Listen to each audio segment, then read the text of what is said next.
So ayun guys, dito tayo ngayon sa Proscenium. At ayun nga guys, bigyan namin kayo ng update. So ongoing project natin ito. So ayun guys, silipin natin yung mangyayari at yung mga natapos na natin dito sa Proscenium. Siyempre, samahan niyo ko mga ito.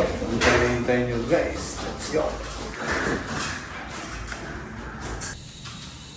So ayun guys, dito na tayo sa The Proscenium Residence by Rockwell. So ito, ongoing tayo. So ito yung ating company name. So ano pa hintayin nyo guys. Let's go!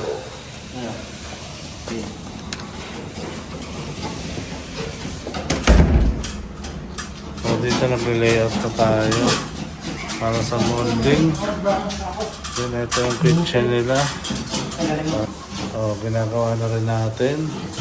So ito guys, nalaminate na natin. So yung retrofit yung iba. So ito rin kasi hindi pa kasya yung rep. So iusap natin yan. Move natin forward dito. So makakita niyan after. So dito sa laundry, wala naman tayong gagawin dyan. Painting lang. So dito, molding tayo dyan. Ito, accent wall. Cladding.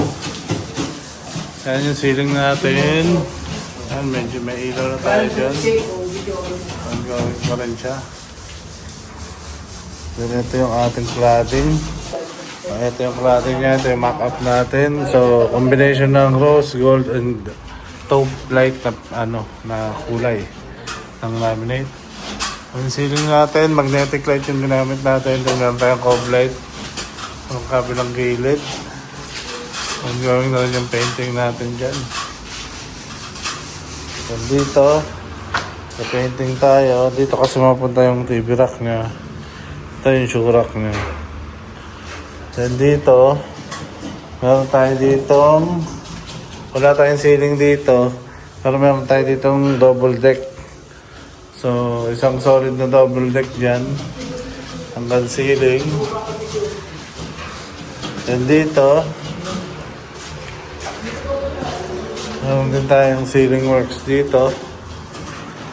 Yan. Ayan, magnetic light din yung ginamit natin dyan. Ayan. And yung cove light natin. So, ang gawin na rin yung painting natin dyan. And guys, as you can see, drawing pa to. So, maraming pa tayong maabangan dito. At pag natapos to, syempre, mapakita namin sa inyo.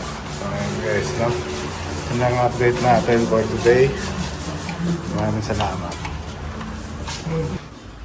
So yun guys, nakita nyo naman kung ano yung naging update natin dito sa The Proscenium Residence by Rockwell. So ayun sa mga taga-Proscenium dyan, syempre, huwag na patumpik-tumpik pa message na kayo agad o tawag kayo agad sa aming FB page dito lang sa DCS Woodworks or else pwede naman kayo rumekta sa aming backup page dito lang sa DCS Woodworks and Fit Out Carpenter na Pinoy TV backup page o else pwede kayo pumunta mismo sa aming gawa sa ganun is makakita nyo ng personal yung mga ginagawa natin produkto, yung mga modular cabinet natin nang masalat nyo na rin. So ayun guys, no? Wasteable naman yan. Ito nga, GCS Woodworks and Fit Out, makakarating kayo dyan. Sakto mismo sa aming gawa. So ayun nga guys, no? Sa mga nais magpagawa message lang kayo. Sa mga hindi pa po nakakapag-subscribe, no? Please like, share, and subscribe. And please click the notification bell below para update sa mga bagong videos na nalabas namin. At ayun nga guys, no? Maraming salamat sa patuloy ng pagsubaybay at pagtangkilik.